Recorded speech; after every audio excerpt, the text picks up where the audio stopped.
Hola, ¿qué tal mis amigos? Les saluda su hermano y amigo Jonathan Otaño. Y en esta ocasión, como siempre, contento de poder compartir con ustedes un video más para nuestras redes. En esta ocasión quiero continuar hablando acerca del tema de ayer. Ayer estuvimos hablando acerca del tema identificando el fanatismo religioso y por el tiempo no pude seguir abordando este tema tan interesante, y creo que es de mucho provecho para cada uno de nosotros que podamos identificar este espíritu maligno que causa división en la iglesia, causa división en el pueblo de Cristo. Hay un principio muy importante en la Biblia. Bueno, hay varios principios, pero de lo que vamos a hablar acerca de la división, y es que en una ocasión Jesús expulsó fuera un demonio, y algunos religiosos atribuyeron este milagro de Cristo, esta autoridad revelada de Cristo, lo atribuyeron a Belcebú o Baalcebú, que quiere decir más o menos el dios de las moscas, pero refiriéndose al espíritu del maligno, y cuestionaban y acusaban a Jesús de que expulsaba a los demonios por causa del mismo demonio. A lo cual Jesús dijo: si Satanás está dividido, su reino no permanece. Ahí implícitamente hay un principio extraordinario para cada uno de nosotros. Jesús acaba de decir que si el enemigo está dividido, su reino no permanece. A lo que también podemos decir que primero nos está dando a entender que el enemigo trabaja unido, que Satanás está trabajando de una manera unificada. Al Jesús decir: si Satanás echa fuera a Satanás, su reino no permanece, quiere decir que el enemigo no trabaja de esa manera, sino que el enemigo trabaja de una manera organizada, de una manera unida, no como trabajamos nosotros a veces, los hijos de Dios, que, como dije ayer en el video, pues lo que nos debería unir nos divide.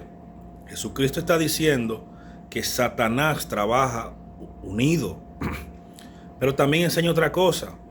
Ahora, si por el dedo de Dios yo echo fuera los demonios, quiere decir que el reino de Dios se ha acercado. Luego de esto da una cláusula, una máxima muy importante que dice: toda palabra obscena contra Dios será perdonada, pero toda ofensa contra el Espíritu Santo no le será perdonada ni en esta vida ni en la otra. Entonces, toda blasfemia en realidad dice la Escritura. Y esto nos lleva entonces a preguntarnos qué es la blasfemia contra el Espíritu Santo.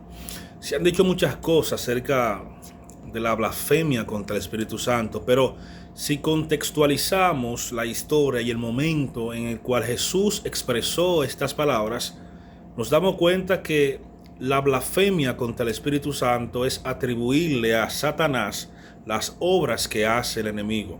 Porque en ese contexto Jesús está expulsando un espíritu inmundo por la autoridad del Padre, por el poder que el Padre le ha conferido a él.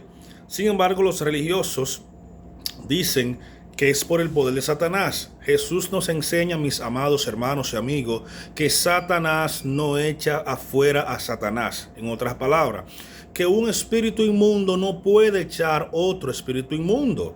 Hay personas que en su ignorancia van donde brujos, santeros, agoreros, a consultarse por diferentes maneras, a buscar, a saber del futuro, cosa que está prohibido por las Escrituras, a que lo sane, a que lo ensalme. Hermanos, no se puede jugar con el reino de las tinieblas. ¿Cómo la Biblia, especialmente Pedro, dibuja al enemigo? ¿Con qué característica lo describe? Dice que Satanás anda como león rugiente buscando a quien devorar.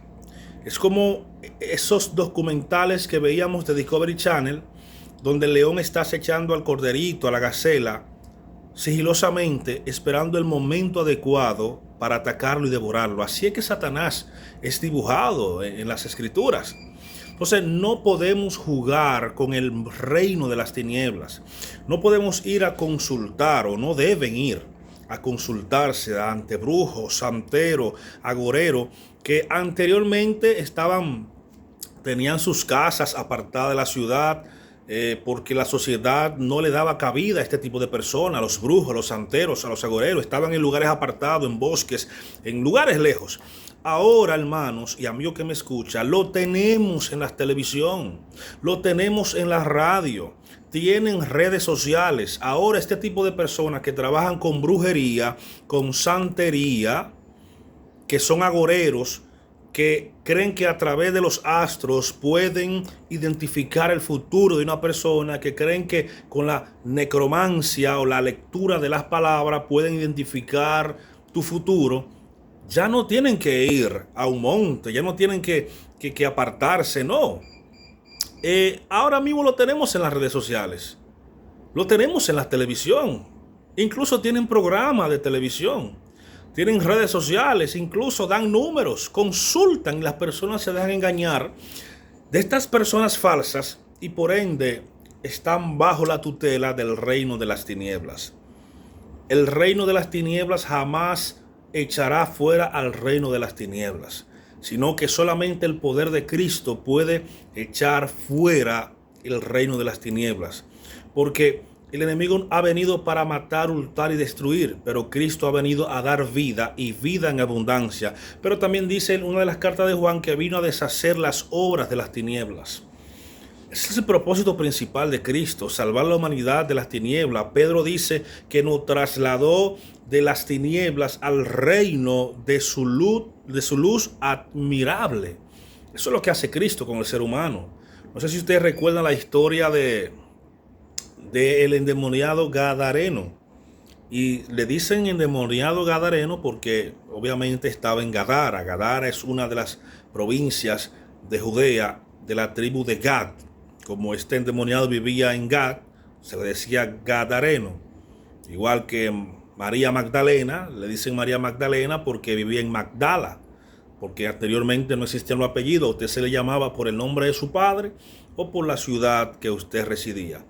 Y cuando el endemoniado Gadareno ve que Jesús pone su pie en la orilla del mar, lo primero que hace es que le dice: ¿por qué has venido a atormentarnos antes de tiempo? Porque ellos saben que hay un juicio preparado para ellos desde antes de la fundación del mundo. El hecho es, mis hermanos, que cuando vemos las características de este endemoniado Gadareno, vemos que lo ataban con cadenas y grillos, y dice las escrituras que la rompía como hilo. Tal es la magnitud de la fuerza que estos espíritus impartían en este envase, que es el ser humano, que estaba poseído, según el mismo endemoniado, una legión, los cuales pueden ser de 6,000 a 8,000 demonios. En una sola persona había encontrado cabida, lo tenía dominado, lo tenía desnudo, porque eso es lo que hace Satanás: te ata, te desnuda, te despoja. Hermano, Satanás ha venido, escuche esto que es importante, a destruir el diseño de Dios. Como Satanás no es contendiente contra Dios, y esto es bueno aclararlo porque las personas ignorantes creen que hay un pleito entre el bien y el mal, entre Dios y Satanás. Satanás no tiene un pleito con Dios ni Dios con Satanás. Simplemente es un ángel que se reveló y que el mismo Dios utiliza para el crecimiento de nosotros. Satanás no tiene un pleito contra Dios. Satanás influye sobre las personas para que se alejen del camino de Dios. Satanás ciega a las personas para que no vean a Dios en la naturaleza, en la palabra predicada o en cualquier circunstancia. Porque el mismo apóstol Pablo dice en Romanos capítulo 1 que su eterno poder, su gloria y deidad se ven claramente reveladas en las cosas creadas. Por lo tanto, no tienen excusa. Satanás lo que hace es que te ciega, te entorpece y hace que vivas en un mundo de mentira. Este endemoniado Gadareno estaba desnudo, porque es lo que hace Satanás: desnudarte de la vestidura que Dios te ha dado, de tu dignidad. Lo que hace que te ata. Así estaba este endemoniado Gadareno, atado, y rompía los grillos y no valía. estaba confundido, atormentado, maltratado, hasta que llegó Jesús.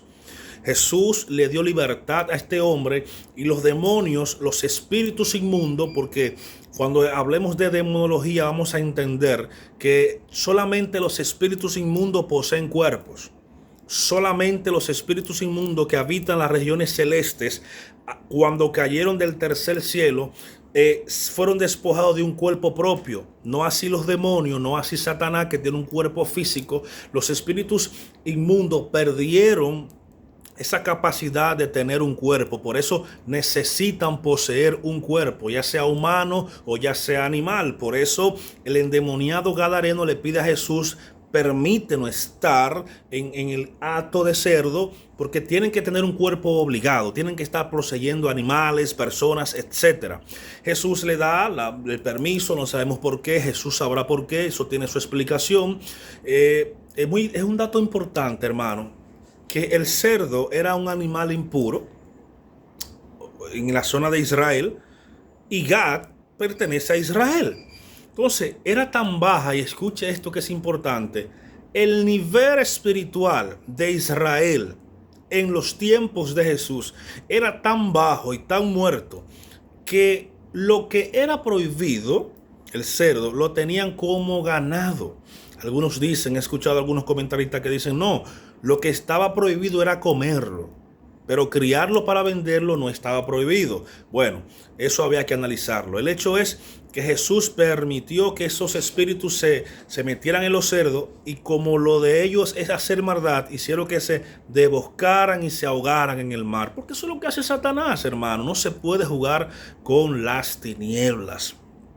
Jesús vino a dar libertad, a dar vida en abundancia.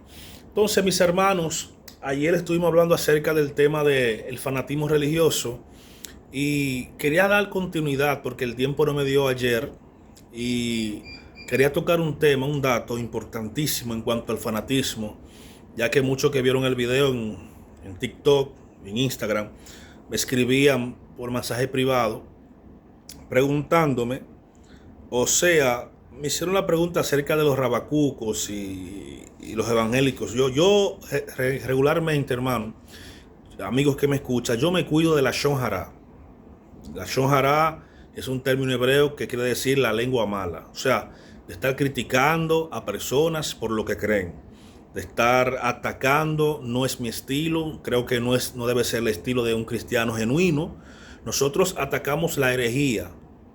La mala conducta, la mala enseñanza, pero nunca me verán de mi boca, o sea, atacar a los rabacucos, decir que son de Dios, no. Obviamente su conducta dicen lo contrario, que son fanáticos, ciegamente sí. De hecho, la manera en que ellos tratan de predicar y presentar el evangelio de salvación es de una manera terrorífica, o sea, porque te insultan, la palabra diablo no sale de su boca, atacan al que no cree como ellos, y de eso estábamos hablando, hermano, ayer. O sea, es que cuando tú te conviertes en un fanático religioso, tú atacas a aquel que no es igual a ti. Porque es que cuando Cristo viene, y vuelvo y repito con el versículo de Romanos capítulo 12, versículo 1 y 2, que dice: os ruego por la misericordia de Dios que presentéis vuestro cuerpo como sacrificio vivo, santo, agradable a Dios, que es vuestro culto racional. Y el versículo 2 dice: y no conforméis a este siglo, sino renovaos por medio de la renovación del entendimiento, por medio del Espíritu Santo. ¿Para qué? Para que podamos entender de una manera clara cuál es la voluntad de Dios, que es agradable y perfecta. En otras palabras, lo que el apóstol Pablo está diciendo es que cuando el Espíritu Santo nos agarra y renueva nuestra mente, empezamos a tener la mente de Cristo. De hecho, según Pablo en una de sus cartas, el modelo a seguir no es Moisés, no es Elías, es Jesús. Jesús es el prototipo, Jesús es la persona, el modelo que Dios ha creado para que la humanidad se refleje en Él, para que actúe como Él. Entonces, si vemos la vida de Jesús, como predicaba, Jesús no andaba insultando a nadie. Y lo que usted entiende como ataque de los fariseos, tiene que estudiar la cultura hebrea. porque es fariseos discutiendo temas de fariseo con Jesús, tema de enseñanzas judías, nada que ver con el tema gentil. Nosotros, como gentiles que hemos abrazado el reino y somos injertados en Israel, tenemos que aprender a identificar esos debates entre judíos y fariseos, por ejemplo, acerca del sábado, acerca de comer con las manos sin lavarse, acerca de muchos temas, hermano. O sea, ese tipo de cosas, para entenderla hay que estudiar raíces hebreas, hay que estudiar cultura hebrea, para que no pensemos que a Jesús lo andaban persiguiendo para atacarlo porque sí, no. Eran temas doctrinales. Jesús, como rabí, como maestro, tenía que dar respuesta y la daba. Por ejemplo, algunas veces era también para buscar la manera de desacreditarlo. Amén. Es lícito pagar impuestos al César. Jesús obviamente dice, prestadme una moneda. ¿De quién es la imagen que está en la moneda? Del César. Pues den al César lo que es del César y a Dios lo que es de Dios. Punto. Son temas doctrinales de su cultura. Amén. Entonces, Jesús no andaba atacando a la gente. Jesús andaba predicando el evangelio del reino. Y creo que una sola vez en el ministerio de Jesús dice, vosotros sois de vuestro padre el diablo, que en la cultura hebrea, en su idiosincrasia, lo que quiere decir es, ustedes son gente que no son hijos de la Torá. O sea, ustedes no andan conforme a la Torá. Un hijo del diablo, porque la palabra diablo y Satanás es opositor o acusador. Jesús lo que está diciendo es, ustedes acusadores son hijos de acusadores, son hijos de opositores. O sea, es normal que me ataquen porque no me conocen. Creen que estudian la Torá, creen que tienen la revelación de Dios, pero si fuera así, me creyeran a mí porque de mí escribió Moisés. Por eso vosotros sois hijos de el que acabamos de mencionar. Entonces eso es bueno explicarlo. Jesús no era un radical como lo conocemos. Jesús era una persona, hermano, que según la Biblia veía a la multitud con compasión, como ovejas que no tenían pastor, y la veía con preocupación. Los ataques con los saduceos y fariseos eran doctrinales. Y por eso en Mateo 23 vemos cómo Jesús no ataca en el sentido de atacar de golpe, sino cómo Jesús acusa del hecho de que ustedes, como fariseos y saduceos, que son líderes espirituales que deberían saber eso y enseñar al pueblo, lo que hacían era que le ponían carga al pueblo que ni ellos podían llevar, ni el pueblo mucho menos, y atacar ese tipo de enseñanzas. Pero vemos que estos muchachos, Rabacuco, que Dios los tenga en gloria y Dios los ayude, tratan de llevar un evangelio terrorífico, un evangelio de ataque, un evangelio de oposición, y el que no cree como ellos, pues entonces está mal. Ahí tenemos un indicio, hermano, de lo que es el fanatismo religioso. Decíamos al principio del video anterior que el fanatismo religioso es una adhesión a ciegas a una creencia regular, particular y religiosa. O sea que si tú no crees como yo, pues entonces tú no estás bien, y el que no está bien es aquel que cree eso. Yo, por ejemplo, le he dicho varias veces en mi canal y en mis redes, para mí todo el que es cristiano, por su conducta me voy a dar cuenta. Yo no leo corazones, yo leo conducta. Los corazones lo lee Dios. Con lo que yo no voy, mis hermanos, es el tema de los apellidos que han hecho daño. El evangélico cree que es el único que se va a salvar y va para el cielo. Después todos los demás son herejes. Pero lo mismo piensa el bautista, el metodista, el adventista. O sea, es un nivel de conciencia bajo. Ellos creen en Jesús, se reúnen en el nombre de Jesús, comulgan en el nombre de Jesús, pero si tú no vives como yo vivo, tú te perdiste. Y recuerden lo que Jesús le dijo a esos discípulos que le dijeron, maestro, vimos a unos echando fuera demonios en tu nombre, o sea, por la autoridad que tú diste, y se lo prohibimos porque no pertenece a nuestro grupo. ¿Qué le dijo Jesús? Déjalo. Si echa fuera en mi nombre, es porque yo le impartí esa autoridad y ese poder para hacerlo. Y nadie que hable de mí bien, o sea, nadie que hable en mi nombre, hablará mal de mí. Porque la autoridad no va a fluir. Entonces eso hay que entenderlo, mis hermanos. Yo anhelo el día en que los cristianos aprendan a pensar como Jesús, como Pablo, como los apóstoles. El término que Pablo utiliza, me hice judío para los judíos y gentil para los gentiles y romano para los romanos, y etcétera, habla de que este hombre tenía un nivel de conciencia espiritual muy alto, que podía entender a los romanos, a los judíos y a los gentiles. Que no andaba por ahí diciendo tú eres hijo del diablo porque no andas con nosotros, o tú eres hijo de Dios porque andas con nosotros. Y lo confrontó en Corinto cuando decía, tú crees que porque tú eres de Pablo eres mejor, porque eres de Pedro eres mejor, porque eres de Cefas. Los que piensan así tienen un nivel de conciencia muy bajo, aunque estén en Cristo, aunque prediquen, bauticen, sanen muertos. El lema es que Jesús dijo que hay dos grandes mandamientos. Amarás al Señor tu Dios con todo tu corazón, mente y alma, y a tu prójimo como a ti mismo. Pero nosotros decimos que amamos al prójimo, pero si el prójimo no anda como nosotros, ya no lo amamos. Decimos que sí, pero es mentira porque la conducta lo niega. Es tan tal, mis hermanos, escuche esto ya para ir terminando, que si tú perteneces a una misión, hay pastores que no te dejan ir a otra misión. Oye, esto, ¿a dónde hemos llegado? ¿A qué nivel de sectarismo hemos llegado? Si tú perteneces a un concilio, hay pastores que no te permiten ir a actividades de otro concilio. Si un concilio tiene un concierto y necesita apoyo, o una actividad en una cancha, no, tú no vas. ¿Por qué? Porque ellos no pertenecen a nosotros. El mismo espíritu sectario que tenían los que vinieron a Jesús. Es que ese espíritu anda, mis hermanos. Pero somos de Cristo. Decimos que somos un cuerpo. Decimos que vamos para el cielo, todos, pero no nos unimos. Hay iglesias en un mismo sector, iglesias evangélicas, cristianas, en un mismo sector, que no comulgan, que sus pastores le dicen no vayan a tal iglesia, porque no visten como nosotros, porque el otro usa arete y nosotros no, nosotros somos santos, nosotros somos, ala nos faltan. Tienen un nivel de conciencia muy bajo, aunque se reúnan. Que hay una actividad, una campaña para salvar almas, y tú le envías una invitación y no van. ¿Por qué? Porque ellos no pertenecen a nuestra misión, y nuestra misión dice que no debemos comulgar con ellos. ¿Qué misión ni misión? Aquí estamos para hablar del reino de Cristo. De eso es que tenemos que hablar. Shalom para tu vida.